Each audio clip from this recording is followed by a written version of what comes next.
Welcome back to a new script on the block. My name's Graham Pritchard. I'm here with Alyssa Eshelman and along with Roze again, and we're beginning part 2 of Bloody Hook.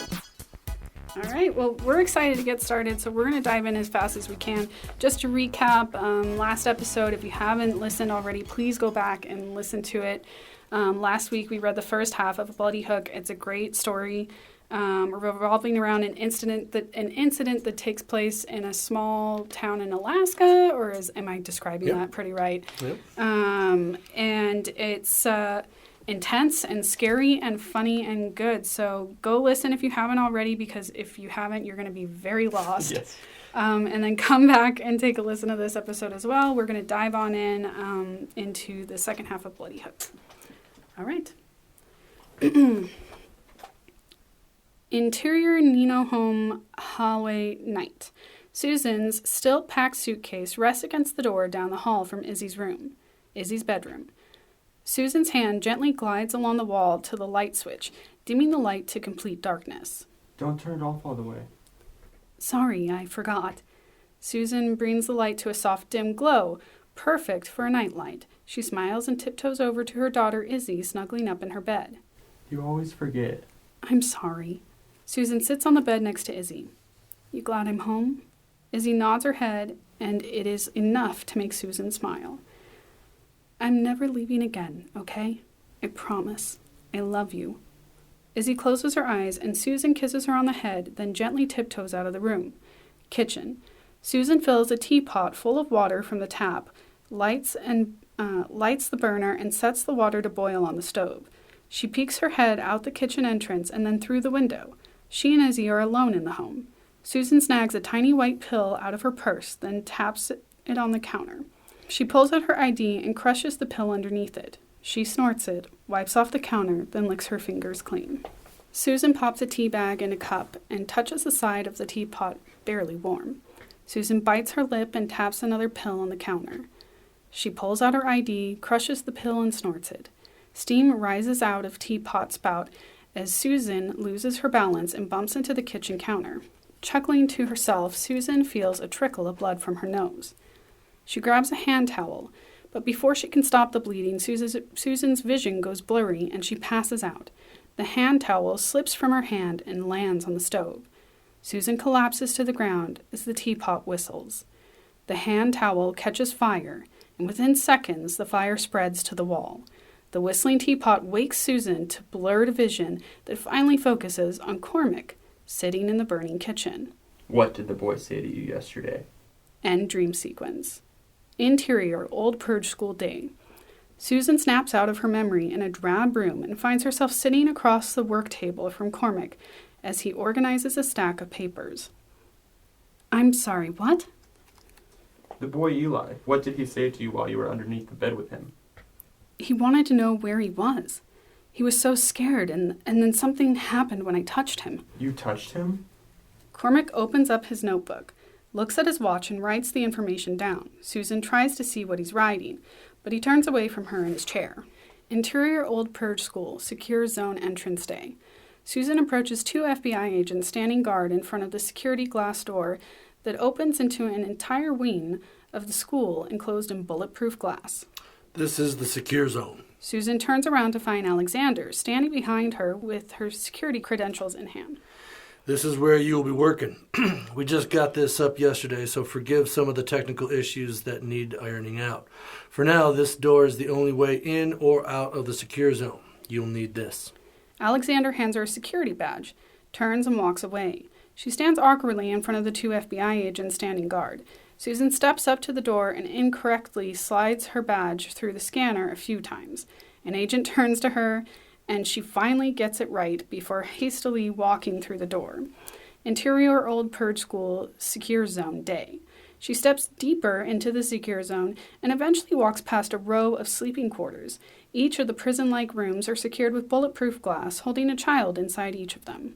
Susan stops at Eli's room. The boy sits in a chair and stares blankly at his shoe. Interior Old Purge School Secure Zone Interview Room Day.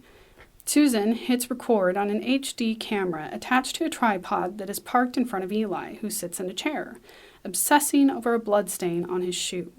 Susan slides a blank piece of paper and a charcoal stick across the table to Eli.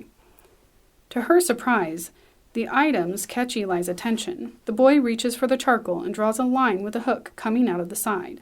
Susan looks over at the large mirror in the room. Interior Old Purge School Monitor Room Day. Cormac eats a donut and spies through a large reverse mirror to see Susan looking back at him. He picks up a remote control and zooms the camera angle on Eli's drawing. He's writing the word hook. Interior Tarek's house day. The needle to a tattoo gun stabs black ink into flesh as Tarek tattoos a circle into Christy's neck. He straddles the teenager on a zebra print chase lounge as his two comrades, Sadie, 20s, and Hector, 20s, smoke pot on the couch. One of those kids got into Wanda's place yesterday. The FBI tore her place up. I bet you they are not even FBI, man. Black ops and shit. That place is a psych ward for some kids. Oh, sorry. Psych ward, eh? I bet you there's a whole damn pharmacy up in there. Boom, boom, boom. There's a pounding at the door. Tarek hops off Christy and hides the black leather case. Hector peeks out the window and the door bursts open. Christy is stunned to see her pissed off dad, Julian, come barreling through the door like a pit bull. Christy, get up now. We're leaving. Oh my God, get the fuck out of here. Julian yanks his daughter off the chase lounge and kicks it across the room, almost taking out Tarek in the process. Julian drags his daughter by the arm toward the door when he comes face to face with Hector. What do you think you're doing in our home? She is 16 years old. Hector. Tarek stops the bomb as it's about to go off in his house. She didn't tell us that she was 16, man. Go ahead and take her. Hector and I don't want no problem. Hector looks over at Tarek and nods as Julian pulls his daughter out the door. Christy apologizes to Tarek with a look before she is whisked away. Exterior Tarek's house day. Julian marches Christy to the truck. What the hell was that? You can't do that, Dad. I just did. Julian opens up the door, turns around and sees that Christy is not wearing pants. Interior Old Purge School Secure Zone Interview Room Day. Susan watches Eli obsessively draw another dot on the line, and he begins writing the word purge next to it. Eli. Interior, exterior, Julian's truck day. Christy doesn't say a word to her father on the way back home. A stack of missing person posters for her mother, Jocelyn, sits between them. I know things have not been easy since she left. This is really bad timing. Just listen to me. Christy grabs a missing person poster and shoves it in his face. No, I'm not going to listen to you. My mother didn't go missing, Dad. She left us, and then you advertise it all over town. Christy grabs the whole stack of posters and throws them out the window of the truck. She is never coming back. What the hell are you doing? He stops the truck, backs up, and brings it to a halt on the side of the road. Julian drops the emergency brake and startles Christy. The angry father glares at his daughter and slams the door as he steps out. He keeps the motor running to keep Christy warm. Exterior side of the road day. The missing person posters fly all over the ice and snow-covered country. Julian grabs each one individually as he slides around on unsteady ground. Julian looks down at the picture of his wife when a police car pulls up next to him. Eileen steps out into the snow.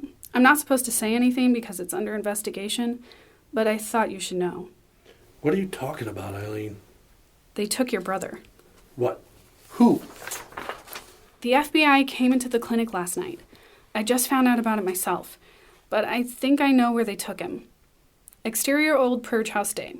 Dark clouds loom over the Old Purge School as FBI agents change shifts at the front door. They spot a rusted-out El Camino rambling down the road and stops in front of the Old Purge School. Exterior Wanda's Place Day.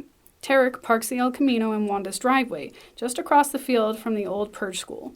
He gets out and eyes the agents at their post, waving like a jackass. Tarek takes the black leather case out of the front seat along with a big duffel bag and walks into the dilapidated house without knocking. Interior Wanda's Place Day. Tarek is greeted with hugs at the door by a couple of grubby kids. He leads a parade of two more rugrats through his infested home of foster children and bedbugs, grabbing at sweets from a delinquent as he pulls candy from his black leather case. What up? A little kid, 9, comes out of the hallway and wraps himself around Tarek's leg. What do you know, Cisco? Hold on tight. The kid holds onto his leg and rides along with every stride as they are tackled by 3 more kids. Tarek opens his bag and hands them all a candy bar. Don't tell Wanda. The kids giggle as Cleo steps around the corner carrying a baby. Tarek takes one more treat from the satchel and hands Cleo the black leather case. Cleo points to the back and makes a nasty face. Thanks for the warning. Here are the keys. Tarek hands Cleo the keys to his car and puts a package of sweet rolls in the hands of a skinny kid, 11, sitting on a muddy bucket. Tarek steps into Wanda's bedroom. Tarek strolls into the room and spots Wanda taking up most of her king-size bed, eating skinny pop and changing channels on the TV. Cleo says you're in a bad mood. Where the fuck is that little gimp? I'm loading my car. What is up with the pills? Tarek places a bottle of pills on the table. What the actual fuck? They didn't have any more. Didn't have any more? Or are you popping my products? I'm working on it. And no, I didn't take that shit. All of a sudden, they both hear the children crying from the other room. I'll check it out. The fuck you are, she yells from her bed. Cleo? Cleo runs into her room.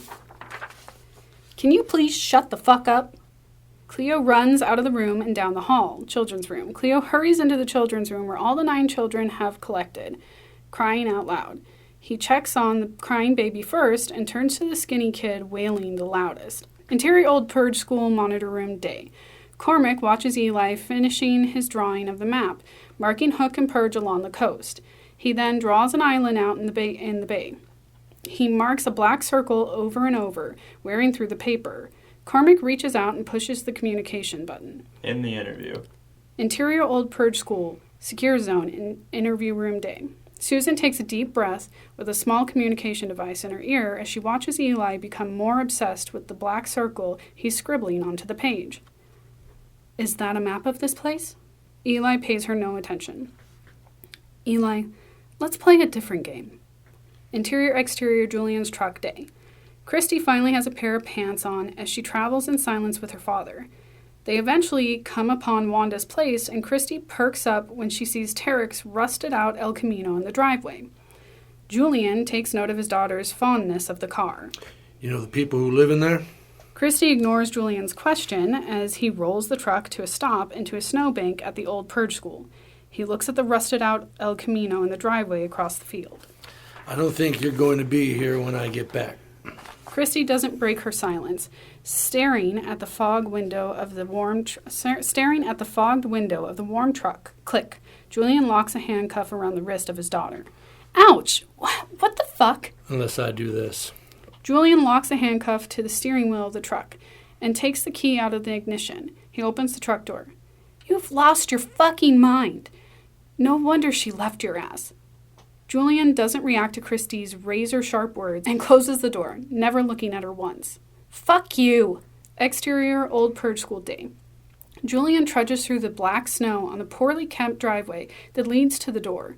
FBI Agent 1 and 2 ascend on Julian as he approaches. This is private property. I'm going to have to ask you to leave, sir. Where the hell is my brother? Interior Julian's truck day. Christy attempts to slide out of the handcuffs, but finds that they're secured too tightly around her wrist. She gives up and stomps her foot up against the dashboard. Jesus! Christy screams at the top of her lungs, drowns out the faint sound of the children screaming from the dilapidated house across the field. Interior Wanda's place, Children's Room Day. Cleo stands in a room full of 9 screeching children. The high-pitched screaming grinds the nerves around Cleo's skull, forcing Cleo to cover his ears and find a place to hide. Cleo ducks inside a closet as his head throbs from the sound. Interior Old Purge School Interview Room Day. Eli grinds the charcoal into dust as he draws a black circle through the paper.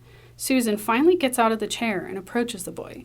Cormac speaks to her through the communications device in her ear. Do not touch the child. Susan takes the device out of her ear and touches Eli's shoulder. Eli snaps at her and looks her dead in the eye. Bye-bye.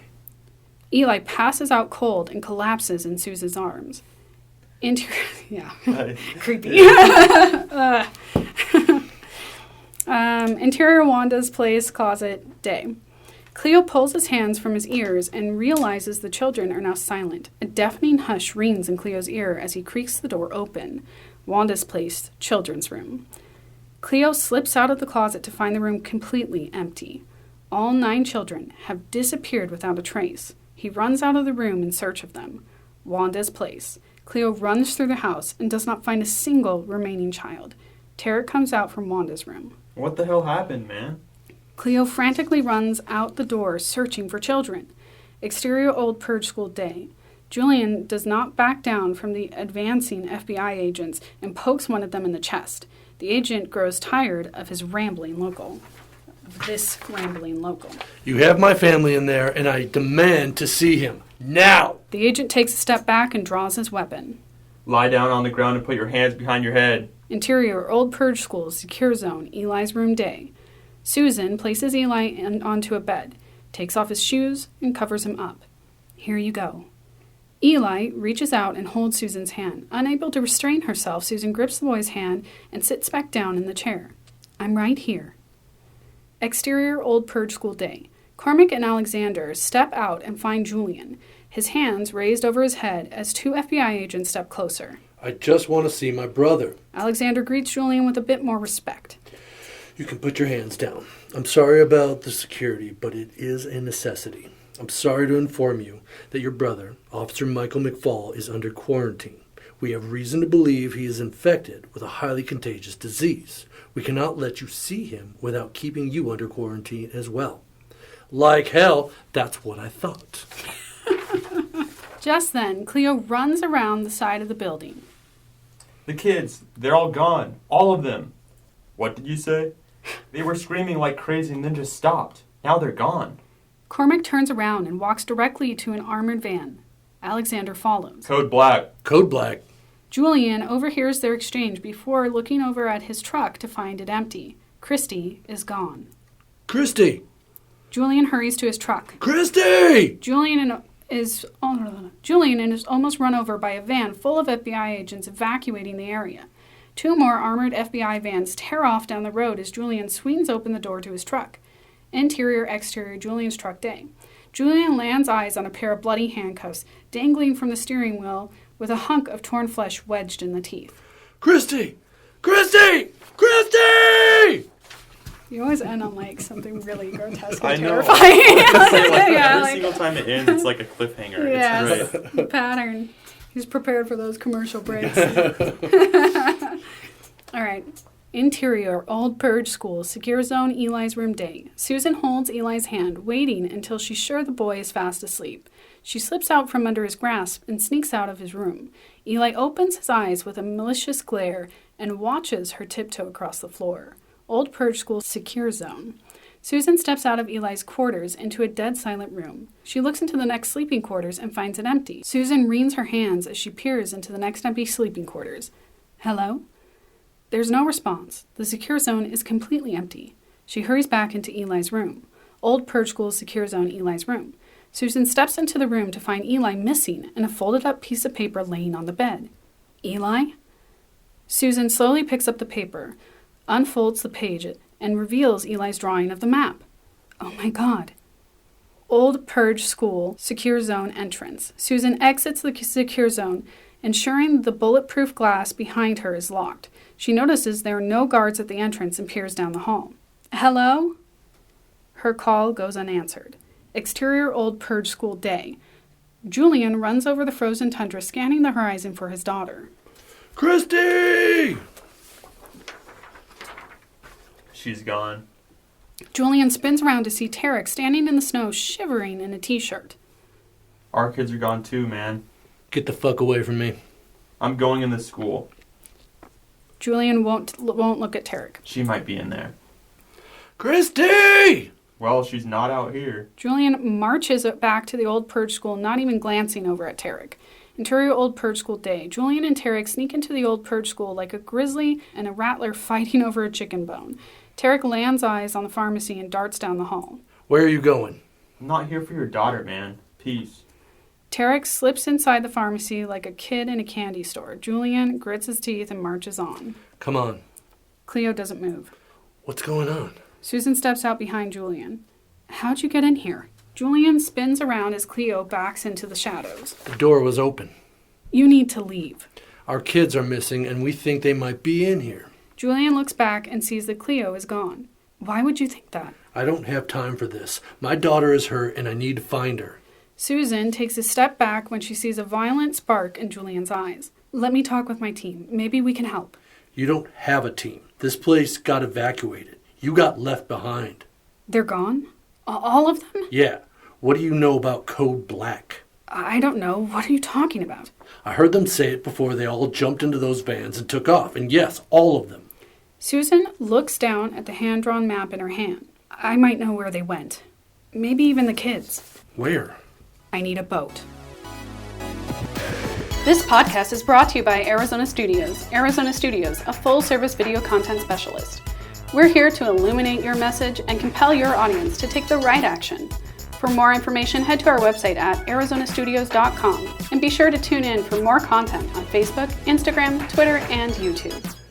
Interior-exterior Julian's truck day. Julian drives across the tiny town of Purge. Susan gazes out of the window. Susan can't help but notice the bloody handcuffs still dangling around the steering wheel.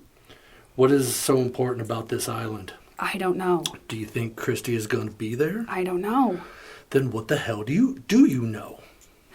You could come with me and see for yourself if you want. I don't do boats. Why? Can't you swim? I can swim. I just don't do boats anymore. Strange choice to live in a fishing village. I moved here to be closer to my brother. He is why I am here right now. What do you mean? I was told my brother Michael was taken from the hospital and transferred to the school. I think I saw him when they moved him to the facility. Where is he? He might still be there. Just then, Julian is distracted by the sheriff pulled over, lights flashing, up ahead on the side of the road. As they pass, they see Harley get out of his truck and approach Renee, 50s, the gray-haired witch of the north, screams in the middle of the road. Donovan! Renee stares directly at Susan with madness running through her eyes. Donovan! Interior Old Purge School Pharmacy Day. Tarek's smile reveals a gold tooth as he pulls a bottle of Oxycontin out of the medicine cabinet. What? He opens the bottle and pulls out a single white pill. Hello, little friend. Boom! The door slams open on the other side of the room, and Tarek drops the entire bottle of pills onto the floor. They scatter everywhere. Fuck. No one is there. Tarek hits the floor, scrambling around to collect them all. Tarek appears to be alone and continues picking up the tiny white pills off the floor until he notices something strange. Tarek pokes it with his finger and realizes it's blood-soaked black earth. What the hell? Tarek hears the sound of a haunting moan from somewhere in the building. He gets off the floor and looks out the door that they just blew open. What the hell is that? I'll fuck you up. The moan echoes once more from the bowels of the building, sending shivers down Tarek's spine. He slides the pill bottle into his pocket and follows the sound. Interior, Old Purge School Day. Tarek follows the sound of a man moaning in agony, echoing through the halls. Then a silence sets in, ringing in his ears. Where are you? Nothing. Damn it. Tarek turns and walks back to the pharmacy. He pulls the handle, but the door is locked. What the hell, man? He tries again with the same result. With no more ideas, Tarek puts a boot to the door. Damn it. The silence is deafening once more, when a door eerily creaks open at the end of the hall. Tarek rushes to the door and steps inside. Interior Old Purge School, Phase 42, Day. Tarek steps into a white hallway. Light emanates from the floor, ceiling, and walls. Tarek is haunted by the sound of the man moaning. Tarek looks back to the door from which he came before stepping into the pure white light laboratory.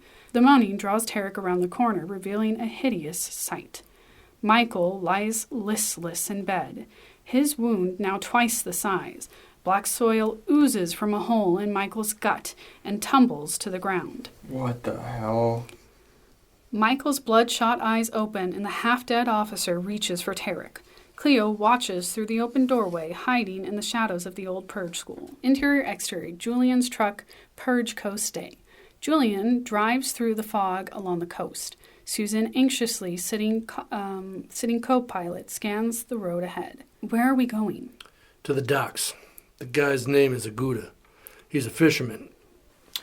He can get you there. I never thanked you for your help. I'm doing this for Christy. You have to bring her back. I don't know what I'm going to find. Are you telling me she might not be out there? What the hell are you doing this for? We should be looking for them. What are you thinking? I have no idea. I just got here yesterday. Did you know that? I've slept, I don't know, maybe 2 hours. I don't have a clue what I'm doing. All I know is that I can't ignore this. You just got here yesterday? Where did you come from? She knows she has said too much. I'm sorry, I can't talk about this. You got family or a husband? I'm sorry, but I can't talk about me or my work. Then what's left? I guess nothing. The rest of the trip is awkwardly silent. Exterior Purge Docks Day. Julian stops the truck at the end of the docks. Aguda's boat is tied off with a light dangling from the mast. Susan steps out as Julian breaks their silence. Hey, if you ever need to talk about anything other than yourself or work, or need anything being you're new to town and all, you can call me. I'd like that. Julian looks back at her with wet eyes. Please bring her back. I'll try. Exterior Purge Docks Day. Susan walks to the boat at the end of the dock. As she nears, Susan finds Aguda, 50, a stout Inuit fisherman, gutting a seal, his hand covered in blood. Hello? Aguda knows Susan is standing next to his boat, but ignores her as he slices the skin off of his hunt. Julian said I could find you here. I need to charter your boat. Aguda removes the skin from the seal's body completely and hangs it on a rack when Susan unfolds Eli's handwritten map. It catches the boatman's attention, and he looks up at Susan, standing on the dock. She stares back at him. Interior Julian's truck day. Julian watches the fishing boat embark into the fog and disappear. Exterior Aguda's boat. Beaufort Bay day. Susan is a speck of dust on the open sea. She loses sight of the land in this tiny fishing boat that's bounced around by waves twice its size. Is there a storm or something coming in? It seems rough. Aguda does not say a word or even inflect a note of concern as the boat reaches the precipice of the next giant wave. Slowly, the waves calm, and Susan gazes through the fog and finds the outline of an island. Is that it? Aguda silently brings them into the calm water around the island. As they get closer, Susan sees the island is made of jet black stone and earth. The rocks are jagged and sharp like claws. Exterior Black Rock Island day. Susan is surprised to see a small dock as Aguda captains his tiny fish boat onto the shore. He ties off the boat at the dock as Susan steps out and gazes across the frozen black stone island. I can only wait for 3 hours. I go before it gets dark.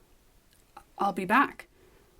Aguda watches Susan hike out over the frozen black rock and disappear in the distance. Exterior Black Rock Research Facility day. Dark clouds swirl over the island as Susan trudges through knee-deep snow from over a mile before coming upon a chain-link fence armed with razor wire from the top down. On the other side of the fence is a black stone mountain. Goddamn, Susan, you are on a journey. Ooh, She is. Yeah. Susan follows the fence around, and when she finds the gate, she realizes there's a gigantic military-grade building inside of the black stone mountain. The facility is perfectly camouflaged. Susan surveys the area and does not see another living creature for miles. The gate is unlocked, and the building appears abandoned. With careful deliberation, she steps inside the perimeter and makes the trek to the mysterious facility. Susan arrives at the front door and finds it already open. She can't help but feel like she's being watched, and looks over her shoulder before stepping inside. Interior Black Rock Research Facility day. Susan carefully creeps into the frozen building and finds herself in an ice-cold coat room. Dry boots line the wall, and hundreds of dry jackets hang on the racks. Hello? Susan's voice is muffled by the jackets. No one will hear her from inside this room. She sees a door slightly ajar, and Susan pushes her way through. Interior Black Rock Research Facility lab day. Susan opens the door, and horror runs through her veins at the sight of a dead man with a hunk of metal protruding out of his face. Susan screams and falls back into the arms of a frozen headless body. Susan slips and falls in a pool of red ice. Her scream echoes off the metal walls deep into the building. No! Susan gets to her feet and finds another headless dead body holding her own head in her lap, looking back up at Susan. She shudders away from the dead woman's gaze and realizes she is in a high-tech, 4-story laboratory. The towering walls covered in circuitry and cables are drenched in frozen human blood. Susan is surrounded by over 100 dead bodies strewn across this monstrous research laboratory. She walks by one mangled and distorted body after another. Corpses frozen in time at the moment they were massacred. Susan tries to keep her balance as she steps over frozen pools of blood when she sees something in the distance that boggles her mind. Interior, exterior, the whole day. Susan walks to the edge of the laboratory, and her jaw drops when she discovers a hole in the earth, 100 yards across. As she nears the edge, she realizes that there appears to be no bottom to this hole. It falls forever into darkness. You've got to be kidding me. Susan beholds a breathtaking new world wonder and doesn't notice Cormac standing behind her. He does not make his presence known to her as Susan peers over the edge. Agent Defoe. Susan and Cormac look over to see Alexander watching the two of them. She's startled to see Cormac standing so close. She stumbles back to the edge of the hole and at the last second grabs Cormac and pulls herself from falling into the dark pit. Be careful. Alexander breaks their awkward tension. We should go to the observation deck. Interior Black Rock Research Facility Observation Deck Day.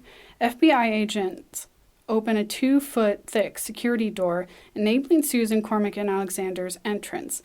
The walls are of equal dimension and made from bulletproof glass to view the giant hole in the earth. What is this? What is this place? You want to use your ears, not your mouth right now. 26 months ago, this island was underneath 800 tons of glacial ice. When the glacier broke off into the Beaufort Bay, it revealed this island and the hole. The American government took possession of the wonder and the commenced research. We built Black Rock, this facility you're standing right now. We hired the brightest minds on the planet to figure it out.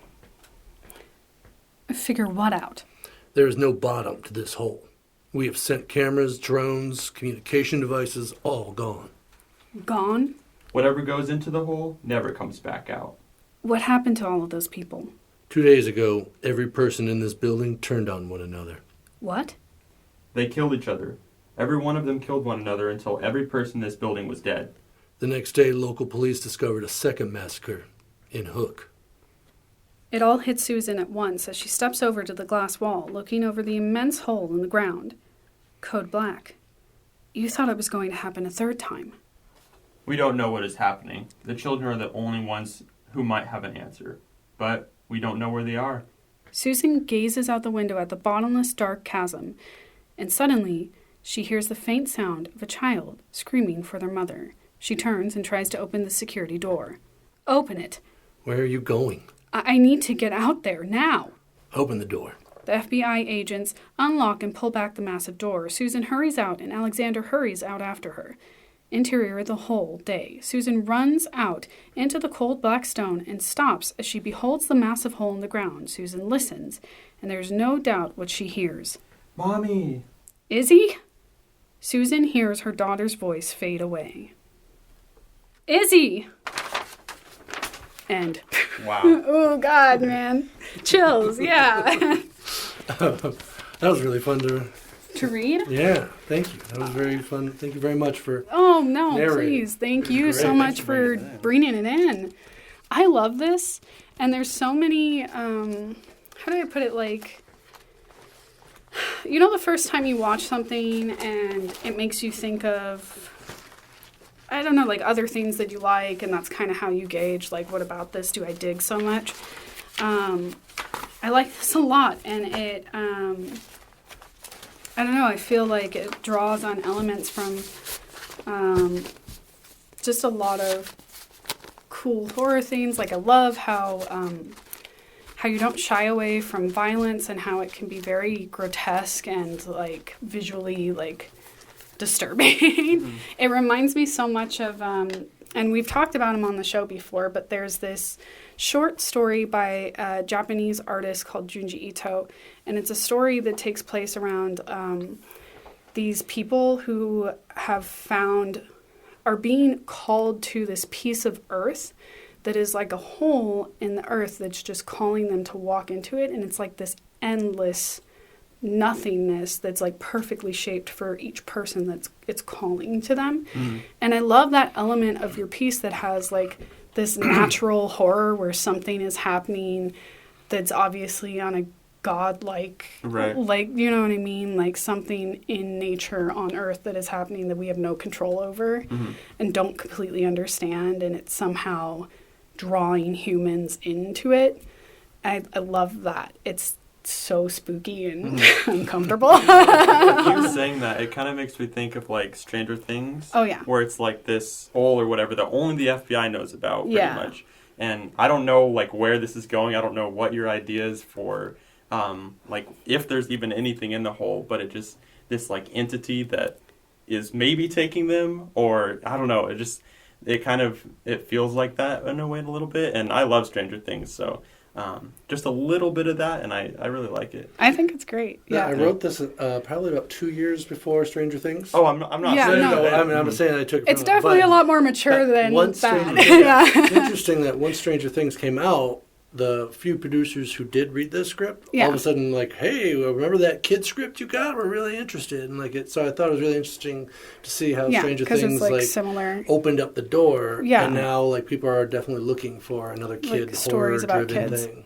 Yeah. Which is so cool. I was interested not just on like the kid side of things, but also like, just what are your influences or inspirations like in general? Like you have a lot of stuff in here going on that feels like I'm curious to know why those choices, why those stories, like the house with the foster children, the situation going on with Susan and we're led to assume that the house almost burned down with them in it or something to that effect. And also telling a story around like a child psychiatrist, like where do these choices come from as an artist?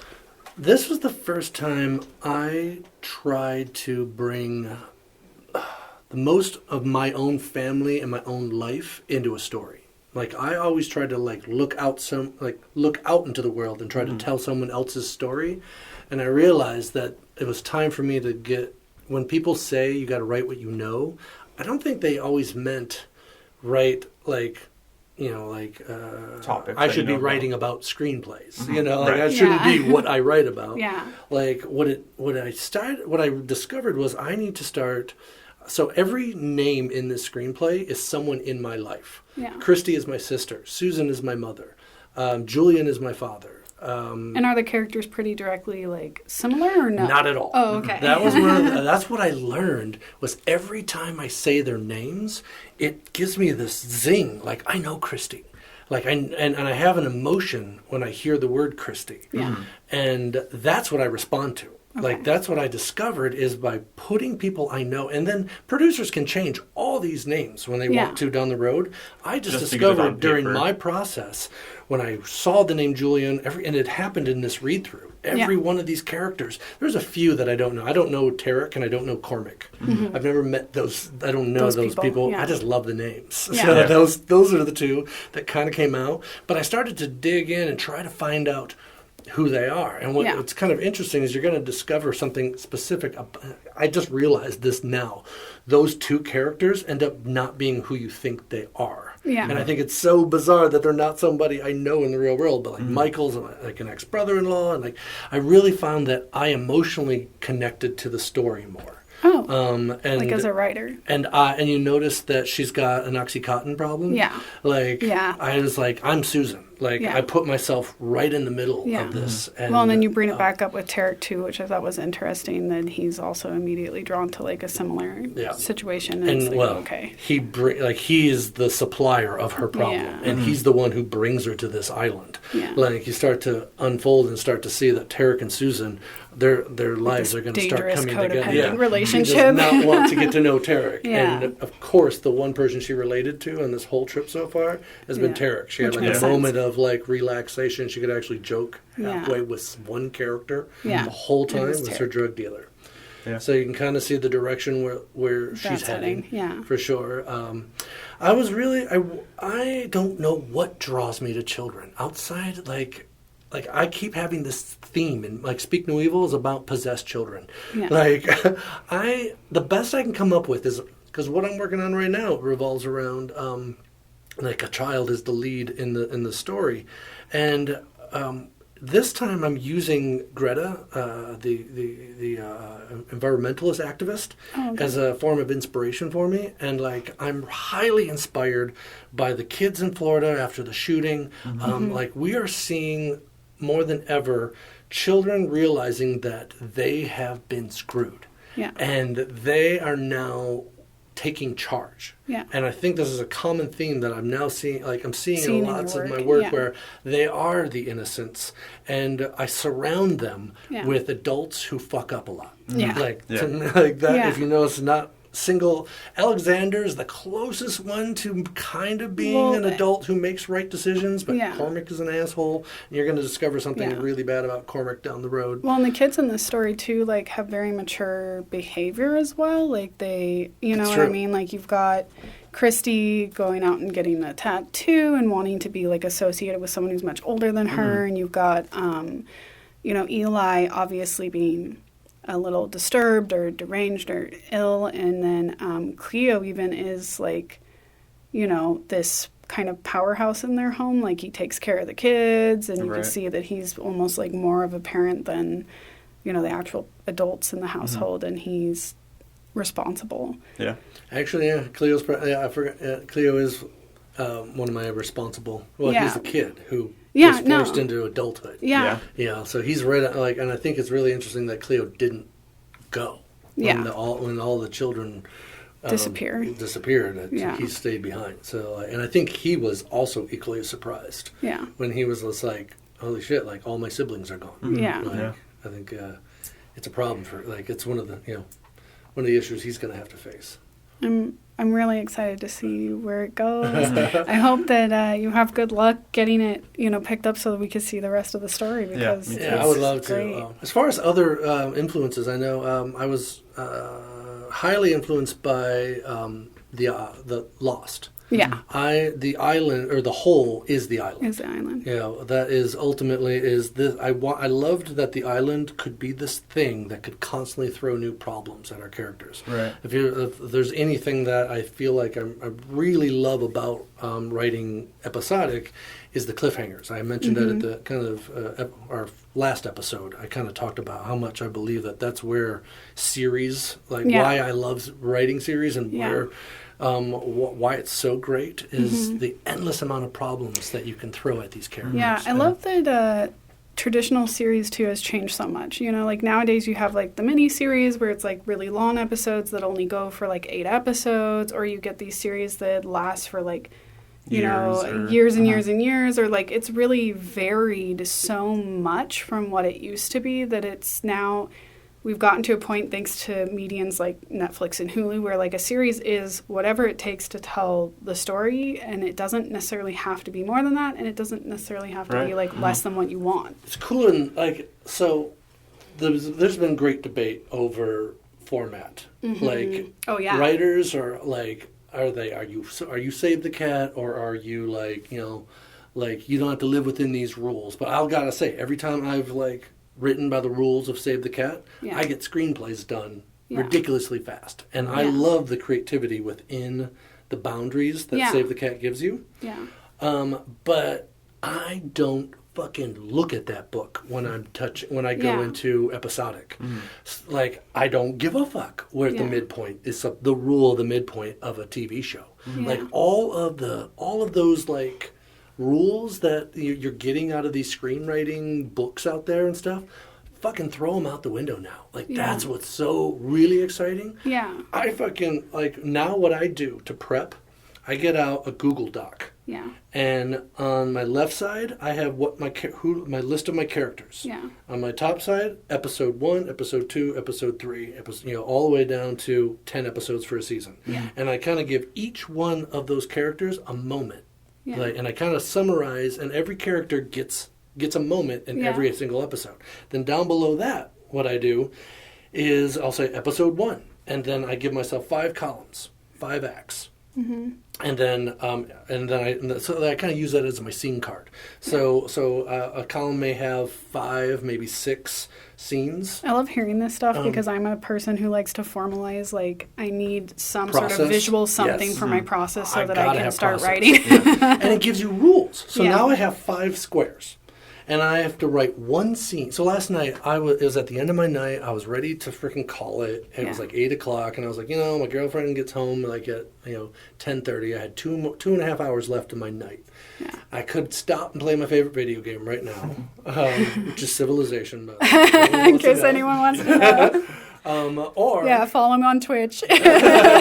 so I give myself this cool little rule, and I said, okay, you got to write one scene for every one of your acts before you can go off. And so, like, what's nice about that is like you give yourself little like deals. So I actually write out scene cards is about as formatty as I get. Okay. I generally know how I want every episode to end. So I kind of like will often write there and then write backwards. Yeah. And how are we doing on time? Oh, I'm sorry. That was a phone call. I think okay, good. we've got about like 5 minutes before we so wrap we're up, but you're fine. Yeah, I know. Honestly, all of this stuff is great. I would say, so we have I don't know, listeners, if you know this, but we do have a blog that goes up when after the episode's released. Typically, it's the following Monday that we put up a blog post about the episode. So some of the stuff you're talking about in terms of format, like I'd love to like make a version of that to put in the blog so people can see and like take that tool and then plug it in for their own work. Yeah. So I'd love to see something you've done before and then maybe make a template out of that so that people could see how that's done. Yeah, well, it gets crazy when all of a sudden you block out a whole season like this. Yeah. My Google document, I mean, I have to scroll and scroll down to get down to episode 13 or, like it becomes massive. But I love, but it's really, what's wonderful about it is like today I can be like, okay, where's Tarek? Like, if I'm not inspired with where Cormac's at, I can be like, Michael's hole in the belly. I fucking love that. I just like, so let's run really with Michael's belly, and like get a scene or two written out, and then it's like, well, wait a minute, fucking Christy's missing, and she's got that hunk of flesh, like maybe there's something I can do with that. So that's the other thing that I love about the cliffhangers.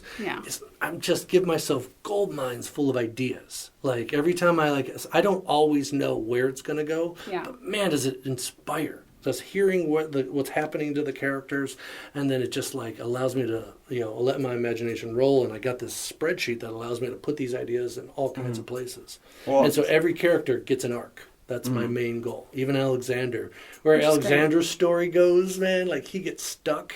Like where he's gonna end up being stuck in the facility on Black Rock Island, and like he's surrounded by dead bodies, and his job to clean up the mess, and his things don't go well for the guy who has to like clean up 100 dead bodies. I bet. Things like start to, especially when he's next to a hole that is full of fucking mysteries. Yeah. And so, or the end of existence, whatever.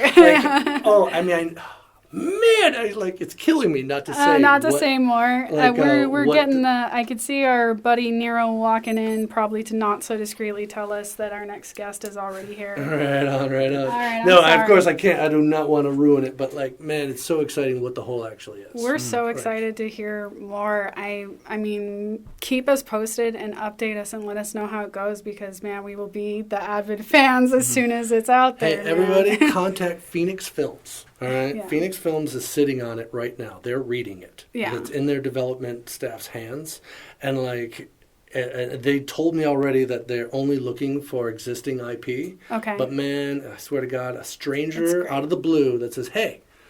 Reach out to them and say, I hear you're reading Bloody Hook. Please turn this into a TV series. Just to see if that actually works. Just rock their boat. Like I guarantee you, the last thing their development staff is like thinking is everybody. that strangers know Bloody what they're Hook reading. Series. Hashtag Bloody Hook.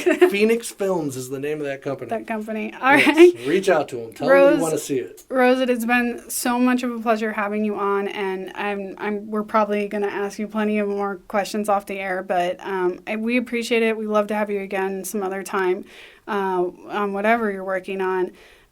Folks, again, if you don't remember from the last episode, please do send us your comments and feedback. You can comment at Arizona Studios on Instagram, Facebook, Twitter, SoundCloud, or you can always send us your comments to info@arizonastudios.com. Feel free to reach out to us and go ahead and follow Roze. Again, can you give us those handles? Yes, I am Mindplate, MINDPLATE on Facebook, and I am gasmask_Roze, and that is ROZE on Instagram. Awesome. Thanks again so much for bringing Bloody Hook in. We're excited to see where it goes, and we'll keep you all posted. So please continue to tune in, and you'll hear us next week. Yep. Thank you.